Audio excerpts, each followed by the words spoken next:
හයි මේ සාමාන්‍ය කරලා දිනට නෙවෙයි කලින් යුනිියගේ ප්‍රජෙක්ට එක්ක මේ කන්සෙප් එක අලයින්න චේන්ද මට හිතුන එක වීඩිය එකක් කරන්න අපි දැන් ඉන්න ඒ අයිවල පීක් එක ගොඩක් කොල දන්න කම්පිටසල්ට පුළුවන් දේවල් දකින්න දේවල් වලට ඇහුම්කන් දෙන්න ඒවගේම ඒ දකින ඇහුම්කන්න දෙන දේවල් තේරුම් ගන්න හැබැයි තාම එක සෙන්ස එකක් තියෙනවා ඒ අයිවලට අඳුරගන්න බැරි සහ තවමත් රිසර්ච් ලෙවල් එකේ තියෙන ඒ තමා සුවඳ බව හැබැයි මම මෙම කිව්වට මෙවැදි ගොඩක් ස්ටාර්ට්අප්ස් තියෙනවා ඔස්මෝ වගේ ස්ටෑන්ඩින් බැරිය එක ටිකට කඩාගෙන යන එයාලට පුළුවන් වෙලා තියෙනවා මොලිකියුල් මැපිං වගේ දේවල් වලින් මේ සුවඳවල් මැප් කරන්න ඒ වගේම අපිට තාම හම්බෙලාවත් නැති දේවල් වල සුවඳ මොන වගේ වෙයිද කියලා ප්‍රෙඩික්ට් කරන්න ඒ වගේම MIT එක ඇරිසෝනා ස්ටේට් යුනිවර්සිටි එක වගේ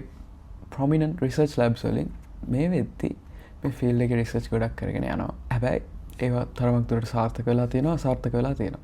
හැබැයි මට ඒක ගැන නෙවෙයි කතා කරන්න ඕනේ. මේ කතා කරන්න යන්නේ මම කරපු ප්‍රොජෙක්ට් එකක් ගැන. අපිට එදිනෙදා ජීවිතේ එක එක සුවඳවල් හම්බ වෙනවා. අපි මේ සුවඳවල් කොහොම අපේ මොළුව ඇතුලේ මතක තියාගෙන හිටියත් අපිට මේ කම්පියුටර් එකට ෆීඩ් කරන්න වෙන්නේ නම්බර්ස්. එහෙම නැත්නම් මෙට්‍රික්ස් එකක් විදියට. හරි මේ තියෙන්නේ මගේ කෝඩ් එකේ මම යූස් කරපු CSV ෆයිල් එක. මේක තමයි මම ෆ්‍රැග්‍රන්ට් එක කියන වෙබ්සයිට් එකකින් ස්ක්‍රේප් කරගත්ත data set එක. මේකේ මට එක එක attributes ගොඩක් තියෙනවා ඇනලයිස් කරන්න. මෙතනදී මම කරගෙන තියෙන්නේ මගේ FAISS index එක හදාගෙන මෙතන මම libraries කීපයක් යූස් කරලා තියෙනවා.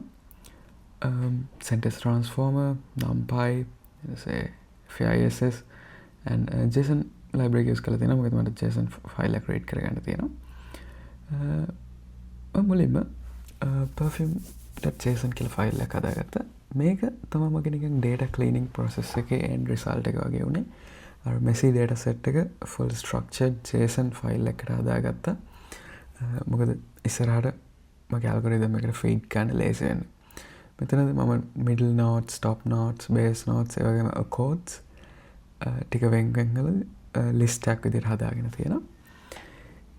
මේ ඊට පස්සේ මෙතන මේ කෝඩ් එක කරලා තියෙන්නේ මම අර එක perfume එකට extended descriptive summary එකක් හදාගෙන තියෙනවා. ඒ කියන්නේ user provide කරයි වගේ හිතන summary එකක් මගේ perfume එකේ details එක හදාගෙන ඒක මම මේ mini LM-L6 කියන model එකෙන් අපේ sentence transformer library එකත් use කරලා embed කරගෙන තියෙනවා vector space එකට. ඊට පස්සේ මම මේක එක්ස්පෝර්ට් කරගෙන තියෙනවා මේ විදිහට ඔයාලට බලා ගන්න පුළුවන්. ඒක තමයි අතන perfumeindex.bin කියලා තියෙන්නේ. හරි. ඒත් තේරුම් නැත්නම් හිතන්න ඔයගොල්ලෝ perfume එකක් තියෙනවා. ඔයාලට ඒ perfume එකේ සුවඳ මොන වගේද කියලා describe කරන්න පුළුවන්. computer එකට මෙහෙම memories නැහැ. මේ වගේ map එකක් නැහැ. මම හිතන්නේ මම හරියටම දන්නේ නැහැ. not a biologist.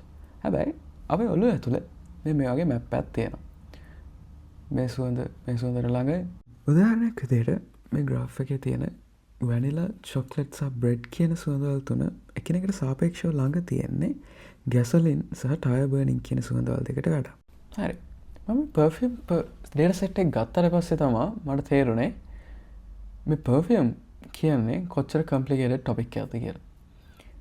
අපිට නිකන් සුවඳවල් අපි ටෙස්ට් කරාට උදාහරණයක් විදිහට කඩේකට ගිහලා perfume එකක් ටෙස්ට් කරාට මේකේ ඊට ඩීප් සයන්ස් එකක් තියෙනවා. top notes, middle notes, base notes, ඒ වගේම perfume accords වගේ එක එක features එහෙම නැත්නම් එක එක attributes මේ එක scent එකකට තියෙනවා. එතකොට මගේ task එක උනේ මේ attributes ටික use කරලා මේ perfume vector database එක එහෙම නැත්නම් vector sphere එක map කරන්න. හරි. අපි කලින් දෙක code එක use කරලා හදාගත්තු vector database එක මම ඔළුවෙන් මවාගෙන ඉන්නේ මෙන්න මේ විදිහට. මේ එක එක පොයින්ට් එකේ තියෙන්නේ එක perfume එකක් එහෙම නැත්නම් perfume family එකක්. ඒවා මේ vector space එක ඇතුලේ එයාලට ආවේනික තැන්වල ඉන්නවා. අර අපි කලින් දැකපු matrices use කරලා.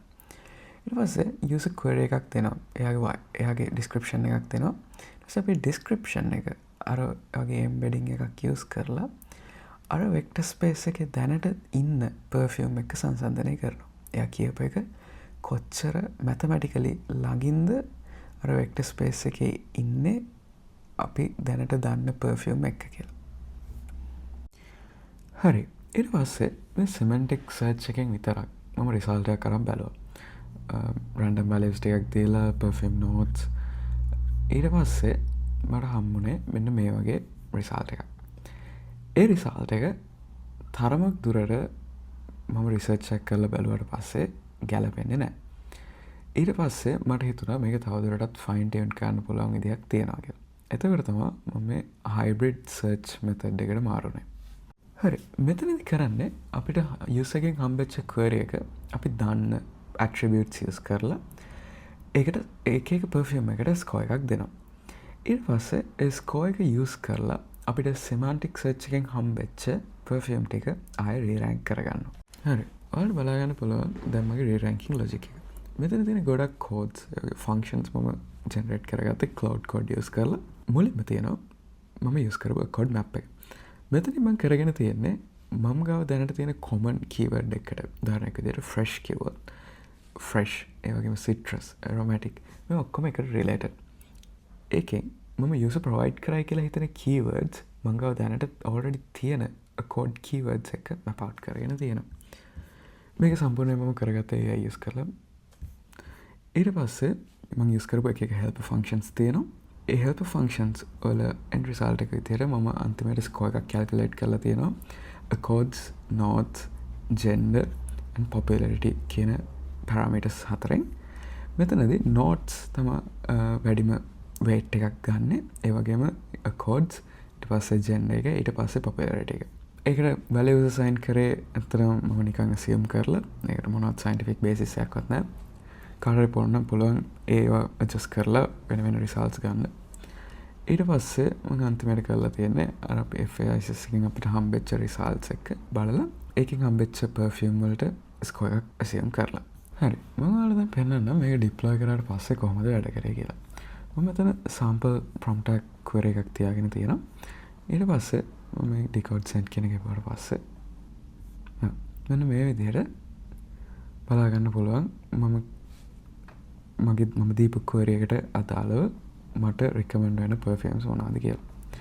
මේ හැම එකක්ම link කරලා තියෙන්නේ Fragrantica කියන website එකට.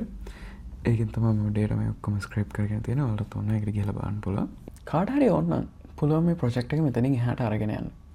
perfume වල limited වෙන්නේ නැතුව ඔයාලට පුළුවන් නම් ඔයාගේම data set එකක් හදලා මේ analysis එක මෙතනින් එහාට අපේ එදිනෙදා ජීවිතේට relevant විදිහට හදන්න. ඒක මේ ප්‍රොජෙක්ට් එකේ ඊගව ස්ටෙප් එක කියලා මම හිතනවා. මෙච්චර වෙලා මේ වීඩියෝ එක බලුවට thank you so much. ඔයාලා මේ වීඩියෝ එක මොන හරි ගත්තා කියලා මම හිතනවා. එයාගෙන් ප්‍රශ්න තියෙනවා නම් කමෙන්ට් කරන්න. එහෙම නැත්නම් වෙන social media වලින් මාව reach කරගන්න. Hopefully I'll see you guys soon. Bye.